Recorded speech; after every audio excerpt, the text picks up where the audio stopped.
حضراتكم طيبين.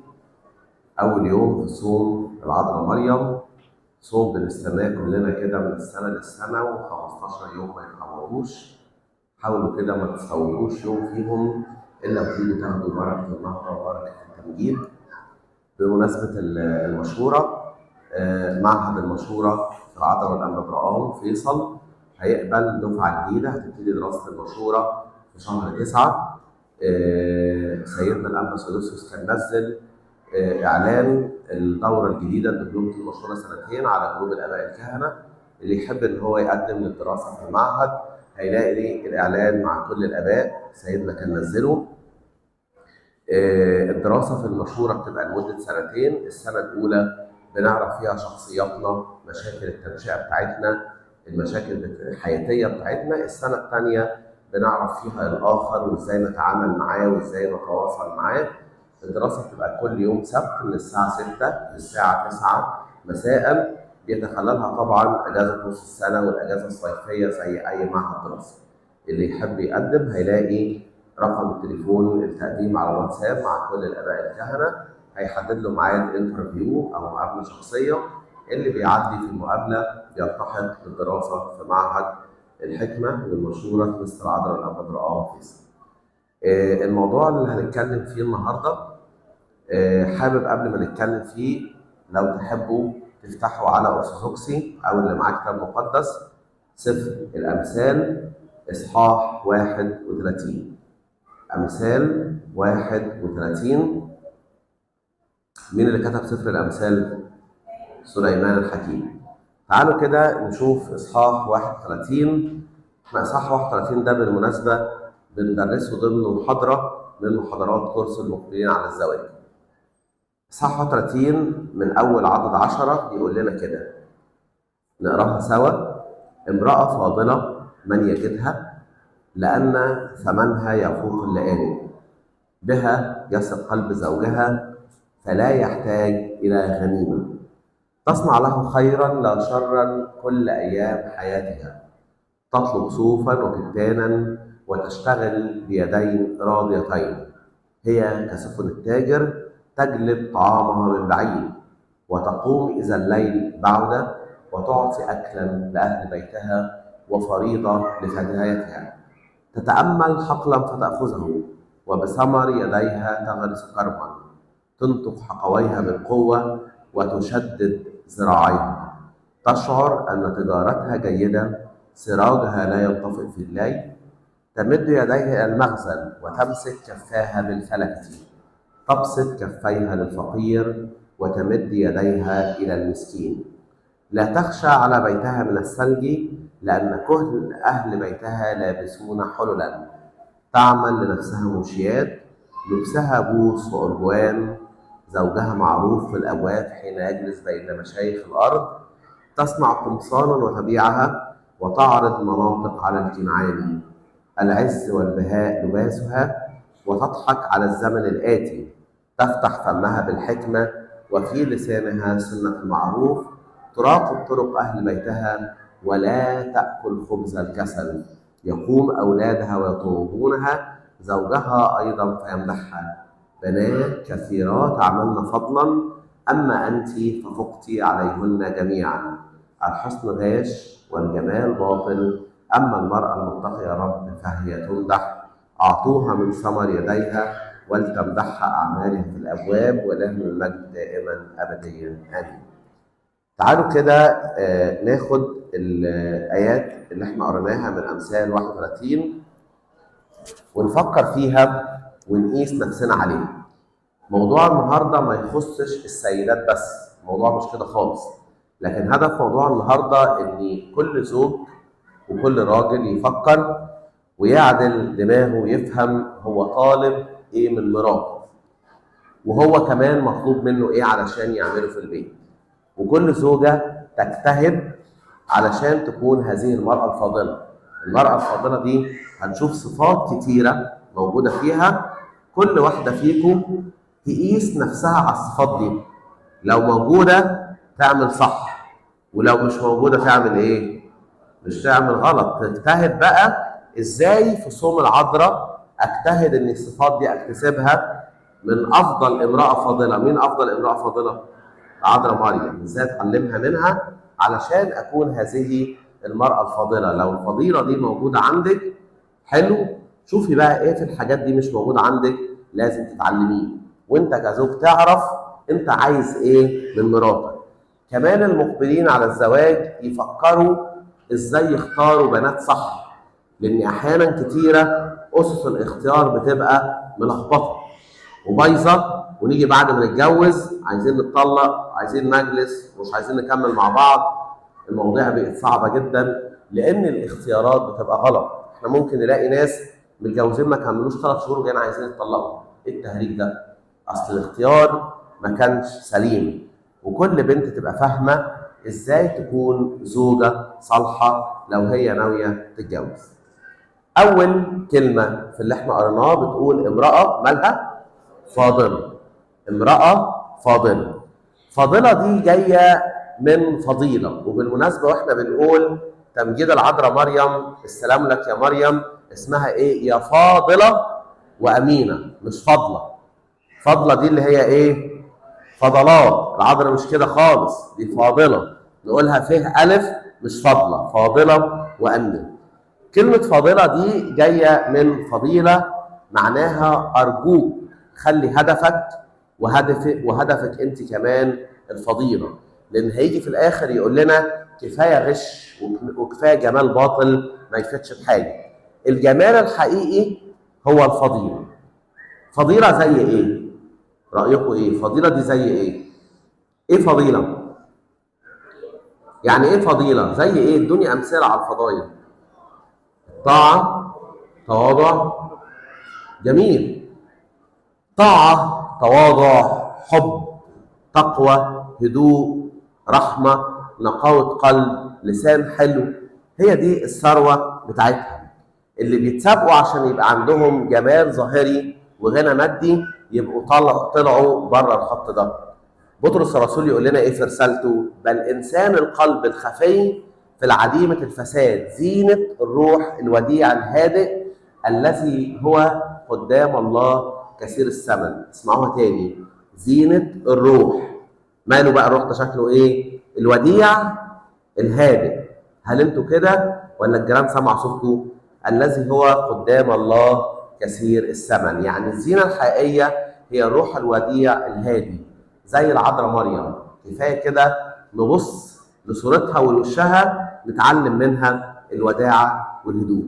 الزينه دي ما بتفسدش، لكن الحقيقه الوش الجميل بعد شويه هيدبل والجسم هيعجز. بصوا لاي واحده كده وهي 20 30 سنه وبعد ما بقت 70 سنه نلاقي الوش دبل والجسم عجز، لكن الروح الوديع الهادي لا بيدبل ولا بيعجز ولا بيشيخ مع الايام. الحقيقه بقى ان المسيح بيبص على الزينه دي، والزوج الناصح يبص على الزينه دي، والزوجه اللي فيكم بنت العذراء مريم دي مرايتها علشان فعلا يبقى ثمنها يفوق اللي قاله. اوعى يكون ثقتك بنفسك معتمده على راس مالك ولا عندك بكام ذهب ولا كلام فاضي من دي. كل ده هيروح. احيانا نسمع كلمه غريبه لما يجي واحد يخطب بنت يقولوا للعريس الشبكه دي قيمتك. قيمتك يعني هو قيمته في فلوس؟ دي كلمه ما تتقالش، عيب تقولوا كلمه زي دي. ايه الشبكه دي قيمتك؟ الشبكه دي بكام طيب؟ ب 10000 ب 100000 هي دي قيمته؟ هو ده اللي يقيم بيه؟ بقينا هي دي الموازين بتاعتنا؟ لا. يقول لنا ايه في رساله بطرس الرسول؟ فانه هكذا كانت قديمه النساء القديسات ايضا المتوكلات على الله يزين انفسهن خاضعات لرجالهن. يعني بصوا للناس اللي احنا لغايه دلوقتي فاكرينهم. واحده زي امنا ساره. امنا ساره دي مرات مين؟ ابراهيم. عدى عليها كام سنه دلوقتي بالتقريب؟ كام سنه؟ 4000 سنه. امنا ساره دي من 4000 سنه. حد فينا نسيها؟ لسه فاكرينها من 4000 سنه، لان كان عندها فضائل حلوه، عندها التوكل على الله، وشاركت ابونا ابراهيم رحله الايمان، وكانت تقول له يا سيدي، وتشوفوا حاجه غاليه جدا رغم ان برضه ابونا ابراهيم كان ليه ضعفات، وامنا ساره برضو كان ليها ضعفات، ما حدش فينا كان ليه مالوش ضعفات، لكن توتال او كونكلوجن بتاع الحياه او مجمل حياتها لا مليانه فضايل. عشان كده يا ريت كل واحده فيكم وكل واحد فينا يقيس نفسه على ثمر الروح. فاكرين ايه ثمر الروح ده؟ ثمار الروح القدس، فاكرينها؟ موجوده فين في الكتاب المقدس؟ غلاطيا ايه؟ مين قال؟ غلاطيا 5. ايه ثمار الروح دي؟ حد فاكرها؟ محبه، فرح، سلام، طول اناه، لطف، وداعه، صلاح، ايمان، تعفف. يقول لك ايه؟ ضد امثال هذه ليس ناموس. حد عارف يعني ايه ضد امثال هذه ليس ناموس؟ يعني غير الحاجات دي ما تبصش، اي حاجات تانية بقى ما تفرقش. يا بخت البيت اللي فيه الزوجه فرحانه، مش وشها ضربه 111، لا فرحانه وديعه، والزوج يبقى عفيف وعنده ضبط نفس وعنده محبه. يجي يقول لنا ايه؟ من ايه؟ من يجدها. من يجدها يعني ايه؟ من يجدها، من يجدها دي لها معنيين. من يجدها يعني مين فيكم بيدور عليها وانت بتختار، هي دي اللي بتختارها ولا بتختار حد تاني؟ وكمان من يجدها لها معنى تاني، يعني يا بخت اللي تكون مراته كده، ويا بخت اللي يلقى السيده دي. حقيقي الست دي تبقى عمله نادره، ويا بخت جوزها بيها. بس فرصه ليكوا لو انتوا مش موجودين في ده، الحقوا تعلموه وتعلموه من العذراء مريم، تلاقيكوا بقى ثمنكوا غالي جدا جدا. يقول لنا ثمنها ماله؟ يفوق الايه؟ اللي قالق. لسه احيانا بعض الاسر اللي قالق موضوع شاغل رجاله وستات كتيره فيها، حاسين ان الامكانيات اهم من الفضيله. ياما ناس اتجوزوا ناس علشان فلوسهم ودلوقتي عايشين في تعاسه وكآبه لا تحصى. فاهمين؟ صدقوني احيانا بتيجي مشاكل لناس تمتلك فلل وبيوت وقصور، لكن الكآبه اللي جواهم لا تحصى، لان هم قاسوا اللي قالق، ما قاسوش القيمه اللي جوه النفس. يقول لنا بقى جمله مهمه جدا، يقول لنا بها يثق قلب زوجها. الجمله دي من اغلى ما يمكن، بها يثق قلب زوجها. كلمه الثقه دي مهمه جدا جدا في قاموس الارتباط. سؤال مهم تسالوه لبعض، هل تقدر تثق في مراتك بنسبه 100%؟ واثق فيها تماما؟ او البنت اللي انت ناوي تختارها عشان تتجوزها، هل انت واثق فيها؟ طب انت جوزك هل تقدري تثقي فيه؟ الحقيقه انه لو انت شايفها لبسها مش محتشم ما تقدرش تثق فيها. لو انت شايف ما عندهاش حدود في التعامل مع الناس ما تقدرش تثق فيها. لكن هل فيها خوف ربنا فانت عندك ثقه ان هي هتتصرف صح حتى لو انت مش جنبها؟ تقدر تسيبها وسط اي حد وتسافر وتروح وتيجي وانت واثق فيها، واثق في نفسك كمان؟ كثرة الجدل والخناق يقلل الثقة، كمان الكذب يضيع الثقة.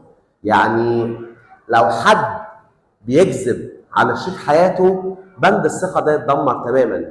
يعني لو انت او انت كذبتي وحد جاي يتكلم تاني، الحقيقة انا مش هبقى عارف اللي انت بتقوله ده مظبوط ولا لا، لان جدار الثقة الكذب يكسره. احيانا الناس تفتكر ان الكذب ده خطية سهلة، لكن ده الشيطان لقبه اسمه ايه؟ ابو كذاب. فاللي بيكذب ده الشيطان بيبقى ابوه. طب انا ازاي هثق في حد الشيطان ابوه؟ ولو كذبت هعرف ازاي الكلام اللي بيتقال ده مظبوط ولا مشكوك فيه؟ اوعوا الكذب ده ما يكون موجود في حياتكم، لانه يكسر بند الثقه تماما. يكسر بند الثقه تماما. يا بخت الراجل اللي مراته جدعه ما يخافش عليها، تحل وتربط وتدبر وتاخد قرار مظبوط وبتاعت شغل وبتتحرك. خلي بالكم الجدعنه دي مش صفه رجالي، الجدعنه دي صفه انسانيه.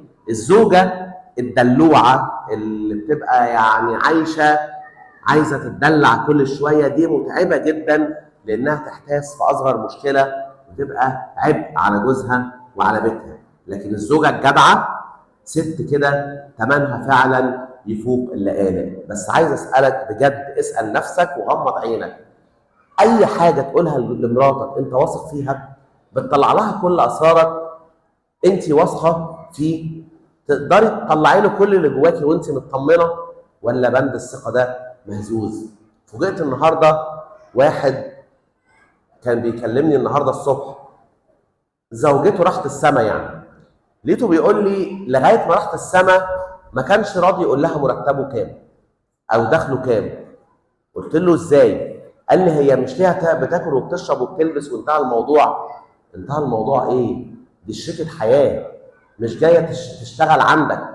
لو انت مش واثق فيها تقول لها مرتبك كام، هتثق فيها ازاي بقى؟ ده انت بتنام جنبها، يعني انت مسلمها الجثه كلها. انت ممكن تلاقي تصحى الصبح تلاقي نفسك ترانشات في اكياس يعني.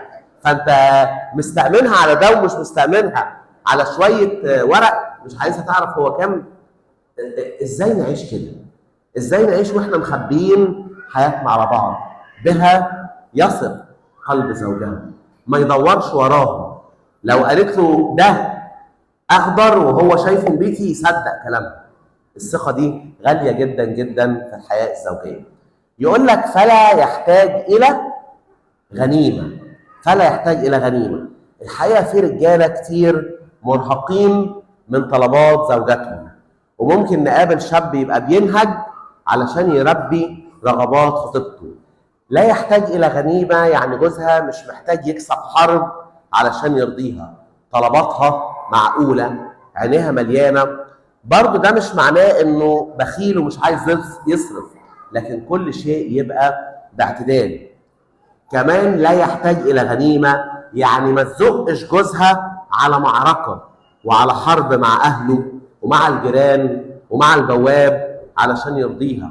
الزوجه العاقله تهدي المعارك، مش تسخن الدنيا. اصل فلان عمل وعمل ومامتك عملت وباباك عمل واخوك عمل والجيران عمل والراجل البقال عمل، وعايزاه ليل نهار ماسك سيف وبيحارب علشان لو ما عملش كده ما يبقاش راجل. ايه ده؟ لا، لو انت حكيمه تهدي. لما تلاقيه شايط انت اللي تهدي الدنيا. لا يا عم، خد الامور ببساطه، خلي الدنيا سهله، خلينا نسامح، محدش هياخد منها حاجه، خلينا علينا على السما. لكن مش دايما عايزه غنيمه سواء ماديه او عايزه غنيمه عايزه تزقه في حرب علشان يرضيها. ويقول لك ايه بقى؟ تصنع له خيرا لا شرا كل ايام حياتها. تصنع له خيرا لا شرا كل ايام حياتها. خلي بالكم من كلمه له.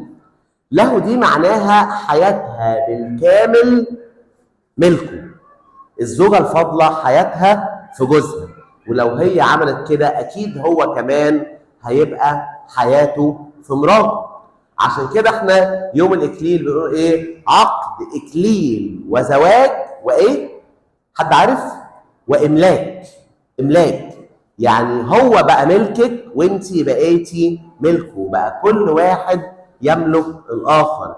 كمان له دي معناها ان هي بتفكر في جوزها مش بتفكر في نفسها، وهو برضه لازم يكون بيعمل كده. اصعب حاجه انه لما يبقى زوج بيختار حاجه يبقى بيفكر في نفسه، ازاي يفرح نفسه ويبسط نفسه. لا، فكر فيها هي الاول، وانتي فكري فيه هو الاول. لما تعملوا كده هو ده شكل البيت اللي يبقى مليان بركه. ويقول لك تصنع له ايه؟ خيرا. خيرا دي بقى تعني حاجات كتيره قوي، يعني شغل وتعب ومجاملات وتضحيات ونظافه ونظام وتربيه لاولادها، وتزقه على انه يطلع خير، يطلع البخور ويطلع العشور ويدي اللي محتاجين. احيانا في زوجه تبقى مش عايزه جوزها يعمل خير، يجي يطلع العشور تقول لا احنا محتاجين، يطلع بخور لا احنا اللي عايزين. ليه؟ ليه؟ اصنعي الخير. الخير ده هيجي لك اضعاف اضعاف، وهيبارك في اللي عندك اضعاف اضعاف. اعملي انت خير وزقي جوزك كمان ان هو يبقى بيعمل خير. تصنع له خيرا. تصنع له خيرا. وخلي بالنا يقول لنا كل ايام حياتها، لان يعني الصفات الحلوه دي دايما مش بتتغير مع الايام. احيانا كده يجي جوز يقول لك، زوج يعني يقول لك مش هي دي الست اللي انا اتجوزتها، زمان ما كانتش كده، كانت رقيقه وحلوه وجميله وطيبه، دلوقتي بقى مدام رمسيس بيسمع صوتها، بقى صوتها الموضوع بقى صعب جدا، بقت حياتها اتغيرت وشكلها اتغير وكل حاجه صعبه جدا. ياما بنات كانوا رائعات وبعد شويه جوزها يقول مش هي دي الست اللي انا اتجوزتها. خلي بالكم اللي مش بيطلع لفوق بينزل لتحت، يعني مفيش حد بيقعد كده، دايما كل حاجه في حياتنا يا طالعه لفوق يا نازله لتحت. اللي راكن لو ما خدش باله هيلاقي مستواه بينزل، سواء مستواه في الفضائل، مستواه الروحي، مستواه المهني، يعني دايما عينينا ان احنا يبقى حياتنا فيها نمو. ويقول لنا تطلب صوفا وكتانا وتشتغل بيدين راضيتين. تطلب صوفا وكتانا وتشتغل بيدين راضيتين. تطلب دي معناها مدبره، مش قاعده حاطه رجل على رجل وهو يصرف، لكن مدبره ومبتكره وتشتغل وتبيع عشان تجيب دخل وتسند بيتها وتلبس ولادها لبس حلو. الزوجه المدبره زوجه مريحه. كمان تطلب دي معناها بتفكر وتخطط لصالح جوزها وولادها، مش عايزه تبقى قاعده متشاله وخلاص. يقول لنا تشتغل بيدين راضيتين.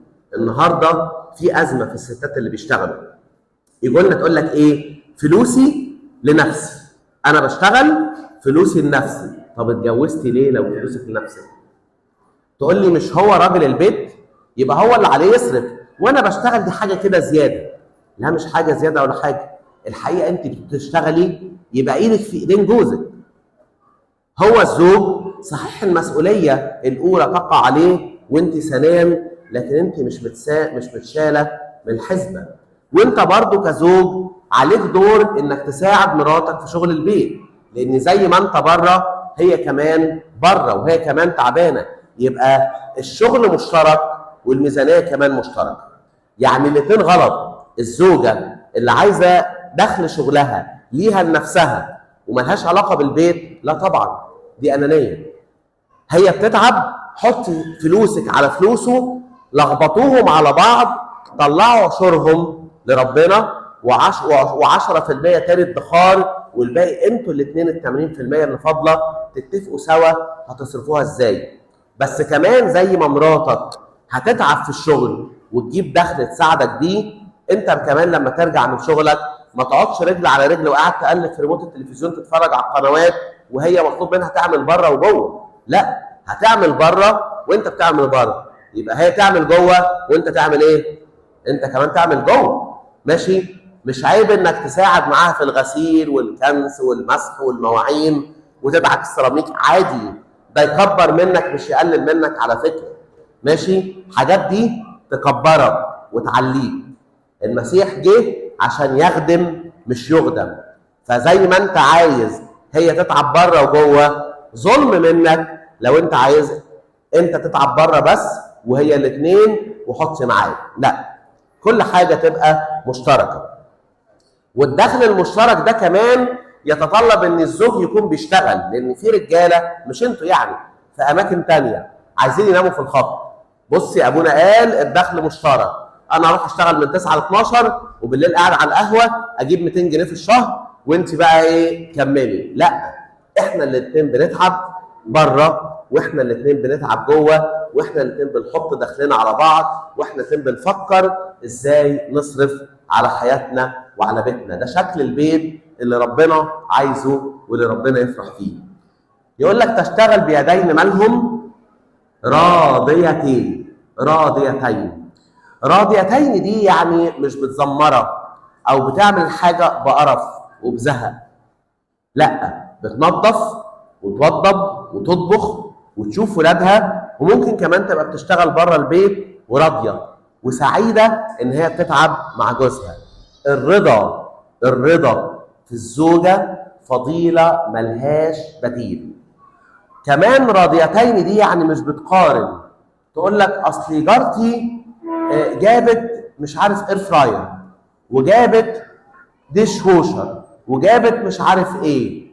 ما جارتك دي اساسا متطلقه، يعني هي اساسا جوزها سايبها، انت فرحانه بالاير فراير وبالديش ووشر ومش عارف ايه. يا ماما خلي عندك رضا. المقارنه دي صعبه جدا، يعني فكره المقارنه دي صعبه جدا. المقارنه مرض وحش جدا. تقول لك ما اقبلش شبكه اقل مش عارف من كام 70,000، اصل بنت خالتي جابوا لها كده. خلاص بلاش بنقص. يعني دلوقتي احنا في زمن الدنيا كلها صعبه، فالمقارنه شيء يضيع الرضا. المقارنه في الفلوس وفي الشبكه وفي الدبله وفي البدله وفي العربيه والكلام ده يتعب جدا جدا. وفي الشقق، واخوك جاب وبنت خالتي جابت واختي جابت. القصه دي تضيع بند الرضا تماما. لا تبقى لا تقارن ولا تطمع.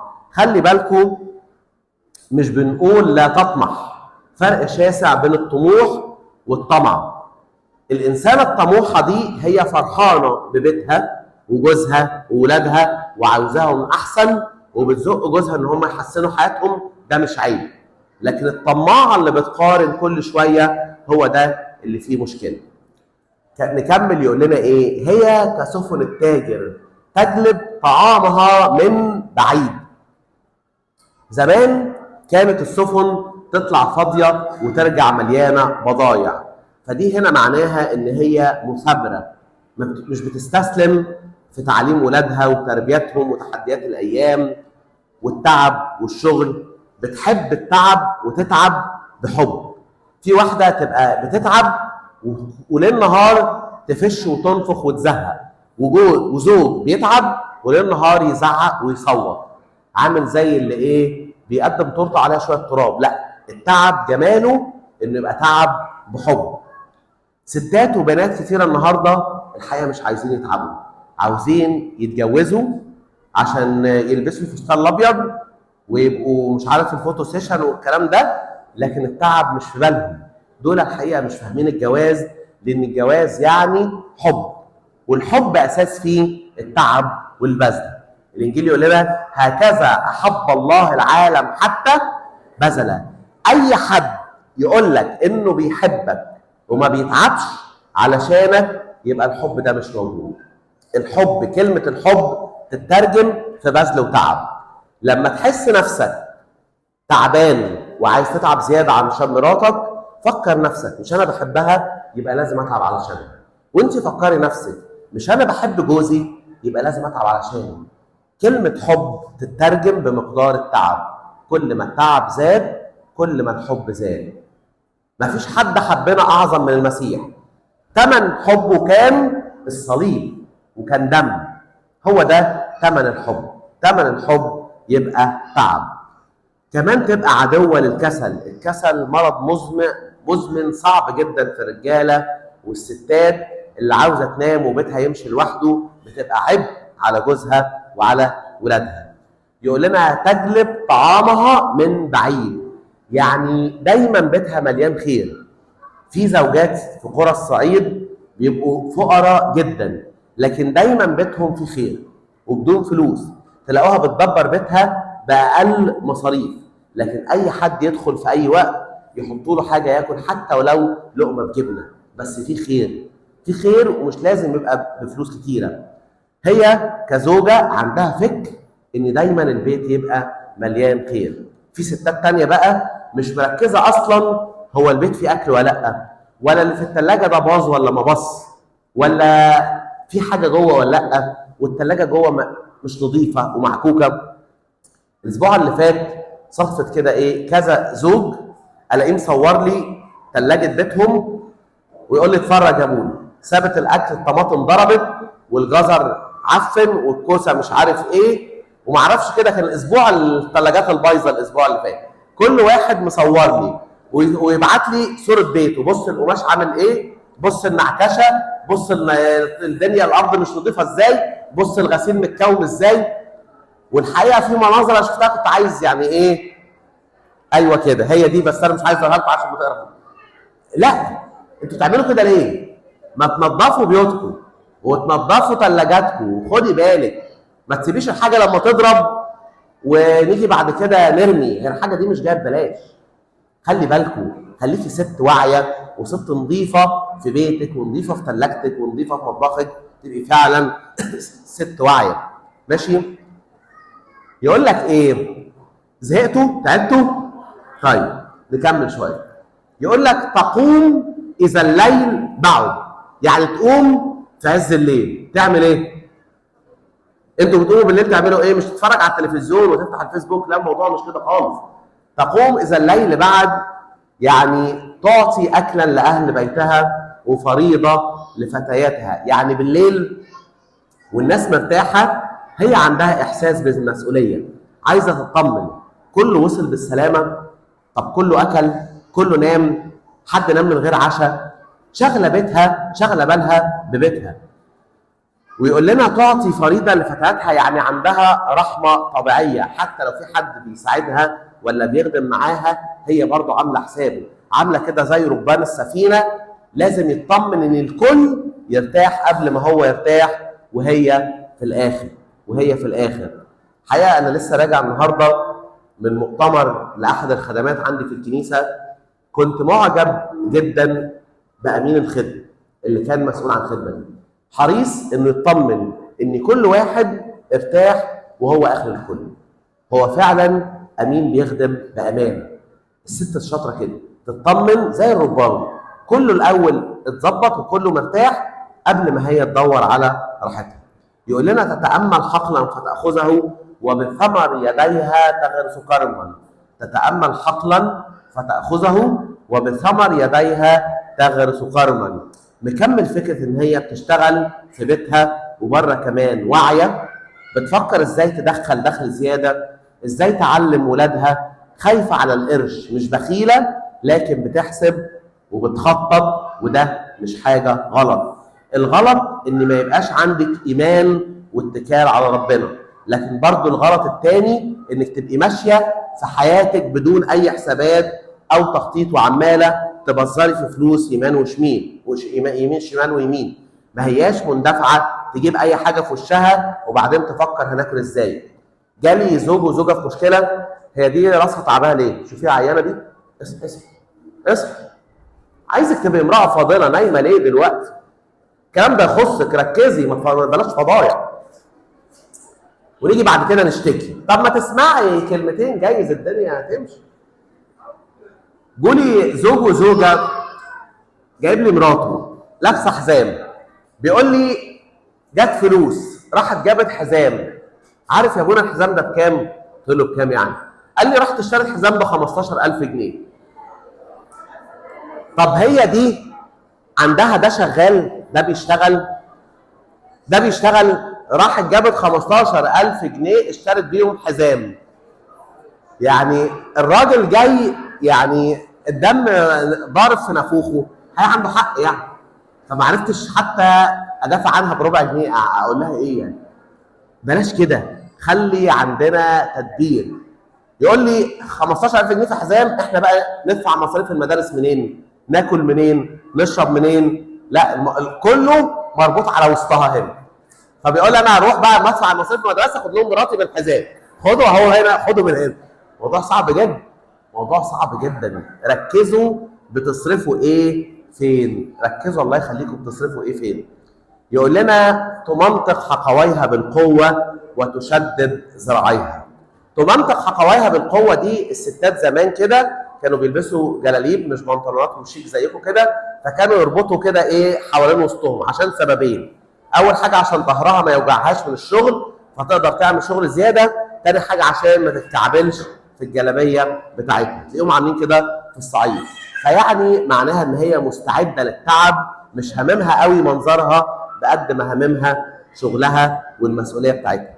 بس يقول لنا سراجها لا ينطفئ في الليل، يعني وقت الليل ما تعرفش تنام الا لما تصلي الاول، الا لما تكلم الهها الاول، تكلم ربنا الاول، وتعلم ولادها الصلاه. سراجها لا ينطفئ في الليل، الصلاه عندها اساسي.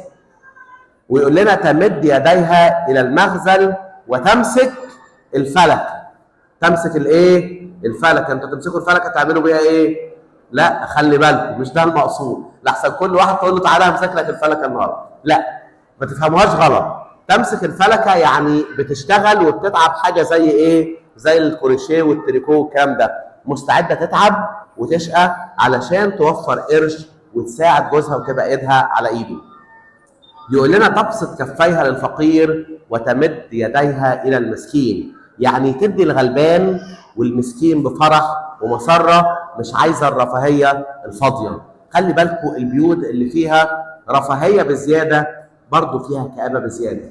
اصل عايزين فيلتين في كورتو وفيلتين في مارينا وفيلتين في مش عارف ايه، اوعى تفتكروا ان ده بيفرح. سويسرا من اغنى البلاد وفيها اكبر نسبه انتحار. الفرح في الحب والخدمه والرحمه والتفاهم والاعتدال. يقول لنا لا تخشى على بيتها من السلب لان اهل بيتها لابسون حللا. لا تخشى على بيتها من السلب لان اهل بيتها لابسون حللا، يعني زوجه واعيه. الشتاء داخل وفي تلج، فتبتدي تطلع الشتوي وتغزل قماش يدفي وتلبسهم تقيل عشان التلج جاي. بلغتنا عامله حساب لبكره، عامله حساب لبكره، ودي تفوت على الرجاله، ودي تفوت على الرجاله. يكمل يقول لنا ايه؟ تعمل لنفسها موشيات، لبسها بوس وارجوان، زوجها معروف في الابواب حين يجلس بين مشايخ الارض. دي معناها برضو الحقيقه ان هي تحب الجمال والرقه واللمسه الفنيه، مش علشان هي بتعمل كده فلما يجي جوزها داخل تقابله بالقمطه وبالحرده وبريحه الثوم والبصل، عامل لك ايه؟ ما انا بعمل لكم اكل، ما انا بعمل لكم مش عارف ايه، وتبقى الريحه ضاربه وهنا كانها واخده بشله مش احنا ده زمان كانت اموره، حصل لها ايه؟ ليه قلبت عبد السلام كده؟ لا مش كده، يعني انا بتعب وبعمل الكلام ده كله، لكن برضه مهتمه بشياكتي واناقتي وجمالي وريحه بقي وريحه نفسي، يعني جميله، زوجه جميله. مش معنى ان هي كده فيلاقي فجاه جنبه عبد السلام جاره، لا الموضوع مش كده، يعني برضه الدنيا لطيفه. ياما بيوت فقيره لكن نظيفه جدا وجميله جدا، وياما بيوت غنيه جدا وما فيهاش ريحه الجمال. الموضوع ملوش علاقه بالفلوس. زمان وانا بخدم كنا بنجيب مناطق في ابتدائي، بنلم الاطفال في ابتدائي، كنت بجيب بيتين جنب بعض، بيت منهم كان بتاع حارس عماره، البيت عباره عن اوضه تحت السلم، بس كنا ندخل البيت ريحه النظافه من اجمل ما يمكن، صدقوني الجمال والنظافه من اجمل ما يمكن، وريحه نقيه كده تحس المكان جميل. وكان لازق فيه بيت الناس فيه يعني عندها فلوس لا تحصى، لكن كنا نبقى سادين مناخيرنا واحنا داخلين البيت. البيت ملزق والعيال وشها عليه عسل وعليه مش عارف سمنه وريحه طبيخ، حاجه يعني لا تطاق. فالموضوع مش معتمد على الفلوس لكن معتمد على الشخصيه، انا جميله ونظيفه في بيتي ولا الدنيا عندي صعبه. جوزها كمان لبسه نظيف مهندم وحافظ كرامته، يقول لها زوجها معروف حين يجلس بين مشايخ الارض، معروف بجماله وبنظافه لبسه. وكمان مش يقولوا دي مراته عماله تتخانق مع طوب الارض ومش سايبه حد، مش سايباه في حاله، لكن يبقى ماشي فخور ان مراته وراه في ظهره سبب فخر ليه. يقول لنا العز والبهاء لباسها وتضحك على الزمن الآتي، يعني حافظه وقارها، ست وقوره مش خفيفه، مش خايفه من بكره لانها بنت ربنا، مش علشان شايله فلوس في البنك لكن هي مطمنه، مش خايفه لان هي بتعمل اللي عليها، بتربي ولادها صح وبتدبر بيتها صح وسايبه الباقي على ربنا. ممكن تيجي واحده جارتها تقول لها ده انا خايفه من بكره، مش عارفه هيحصل ايه والدنيا هتغلى ومش عارف ايه، هي تضحك لان ده بالنسبه لها كلام صغير، لان هي عايشه النهارده صح، في تخطيط وفي تدبير وفي ادخار، ده حكمه مش غلط ومش خوف زياده على الفلوس ولا عولان هم، لكن هي عارفه ان بكره مثلا بنتها تتجوز فتبتدي تشيل شويه بشويه. ايه الغلط في ده؟ ده مش حاجه غلط، مش شطاره ان هي تصرف اي حاجه تجيلها يمين وشمال وتيجي بعد كده تحتاس لما يجي جواز ولادها وبناتها، لكن عارفه تدبر بحكمه. ويقول لنا تضحك على الزمن الاتي، ده فيه بعد ايماني جميل وبعد برضه تدبيري، يعني بعقل كده بتفكر تدبر، عندها ايمان في ان ربنا هيدبر كل حاجه، لكن هي كمان بتعمل اللي عليها، في ايمان وفي تدبير. تفتح فمها بالحكمه وفي لسانها سنه المعروف، يعني كلامها درر.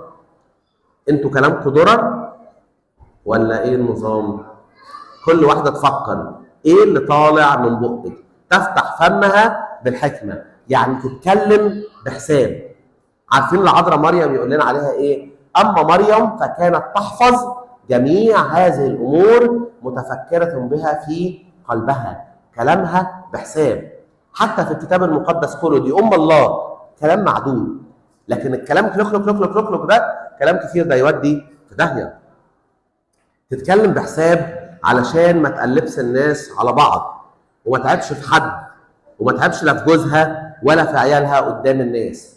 في لسانها سنة المعروف يعني واعية، كلامها حق بحسب شريعة ربنا، تشجع وتنصح وتعاتب وتشكر، لكن مفيش عصبية، مفيش كلام خارج، ومفيش نميمة، ومفيش لسان زي المبرد بيقول كلام صعب ويذم هنا ويذم هنا. الموضوع ده صعب جدا.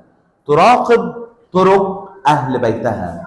يعني إيه تراقب طرق أهل بيتها؟ يعني عينيها على أولادها، عارفة رايحين فين وجايين منين ومع مين. مش يجي الواد ولا البنت احنا في الكنيسة يا ماما من 7 الصبح لغاية 1 بالليل. بيعملوا ايه في الكنيسة؟ أبونا مين صلى القداس؟ اتناولوا ولا لأ؟ حضروا اجتماعهم ولا لأ؟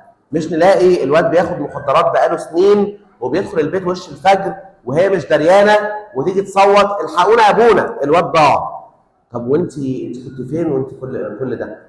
كنت فين والواد بيبات بره وبيجي وش الفجر ومش عارفه هو فين ورايح منين واصحابه مين وبنتك بتتكلم مع مين ولابسه ايه وبتعمل ايه على الموبايل؟ لا، ست واعيه عارفه كل حد في البيت بيعمل ايه.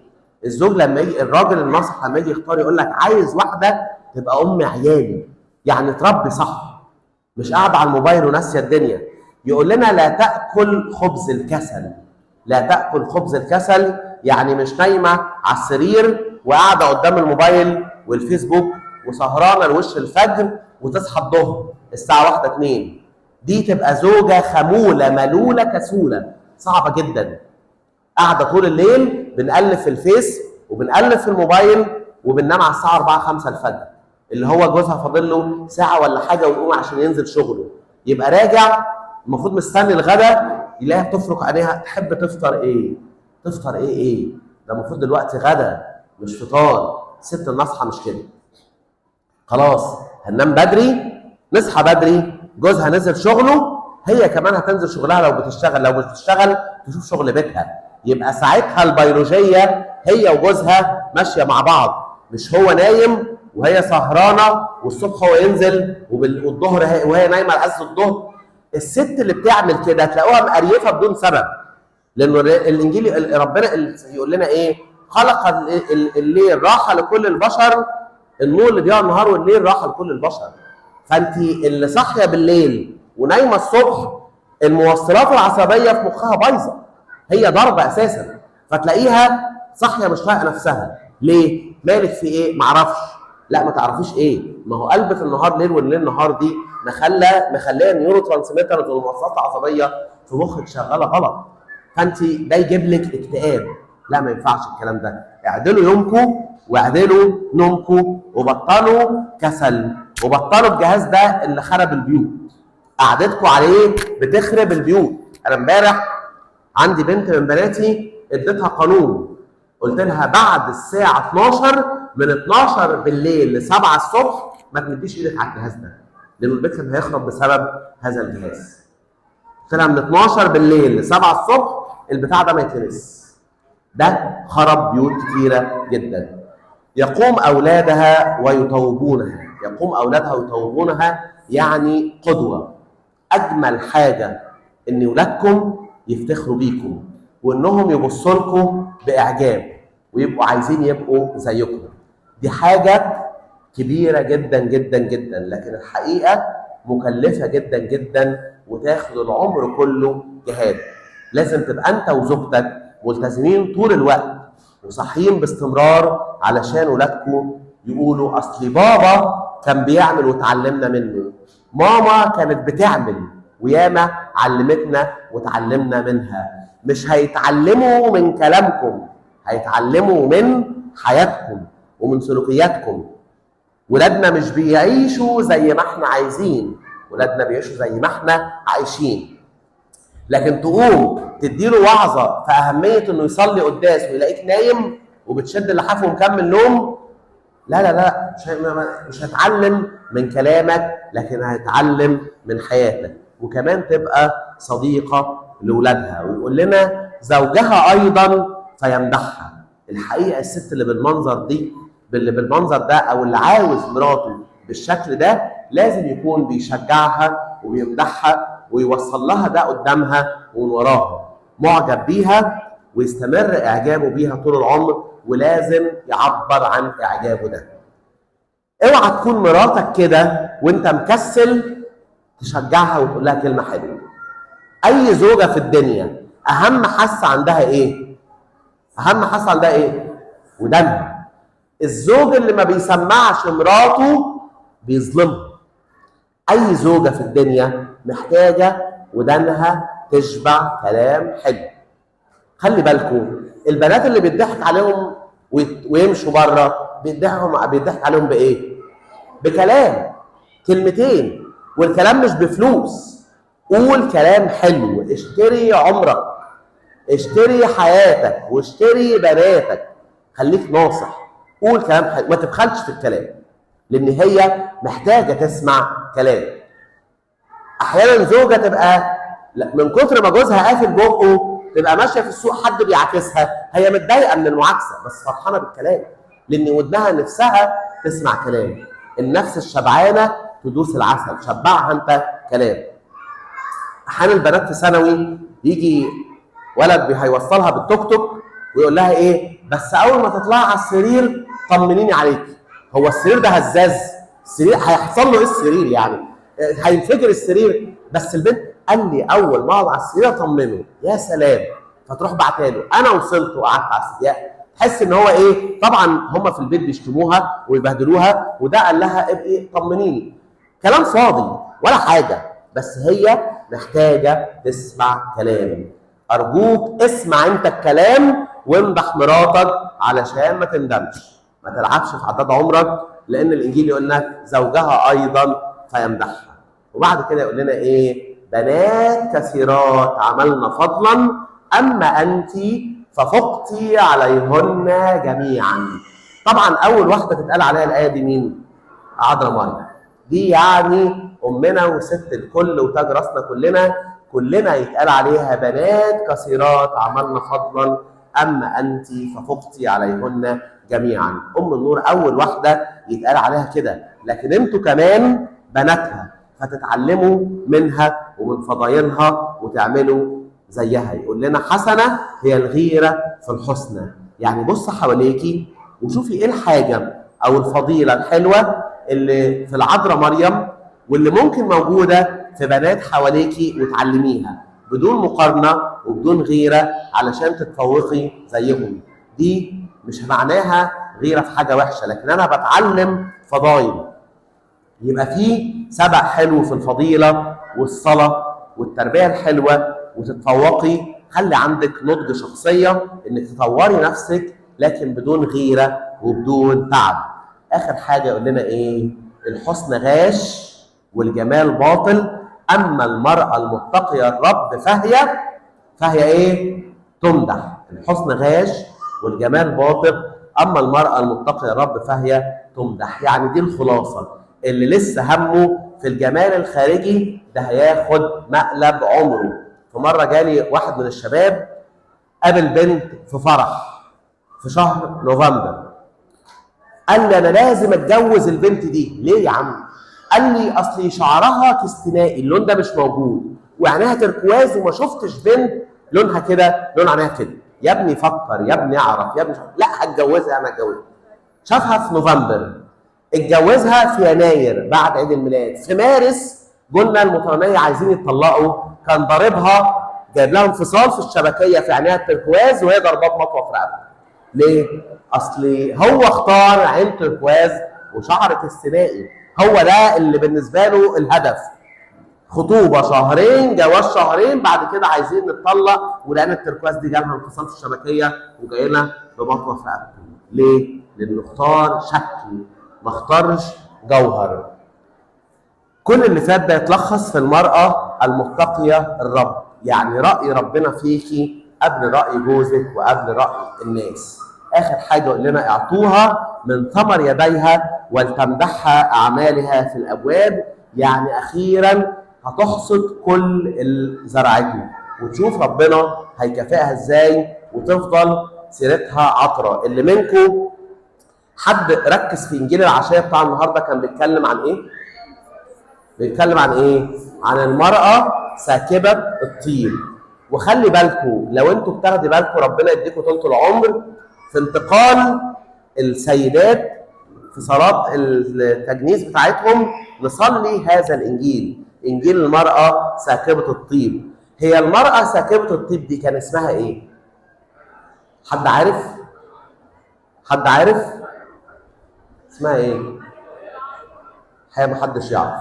المرأة دي غير مريم أخت العازر، لكن المرأة ساكبة الطيب الإنجيل ما ذكرش اسمها. عايزين نقول لكم إنه في سيدات كتير ممكن ما يكونش اسمها بالاسم معروف، لكن لو عاشت كده امرأة فاضلة ثمنها يفوق اللآلئ، ربنا المسيح هيبقى عارفها باسمها وشايف حياتها كلها كأنها عايشة حياتها تسكب طيب، طيب تعب وطيب حب وطيب رحمه وطيب تربيه، ويبقى سيرتها زي المراه ساكبه الطيب. انا وانتوا جايز ما نعرفش اسمها، لكن المسيح فاكرها ويقول لنا في كل مكان يكرز بهذا الانجيل يخبر ايضا بما فعلت هذه تذكارا لها. يعني الست اللي تعيش بالوضع ده عمرها ما هتتنسي، هتفضل باستمرار سيرتها عطره وريحتها حلوه زي ريحه الطيب قدام المسيح. يا بخت الزوج ده بمراته، ويا بخت الزوجه اللي فيكم هتعيش كده.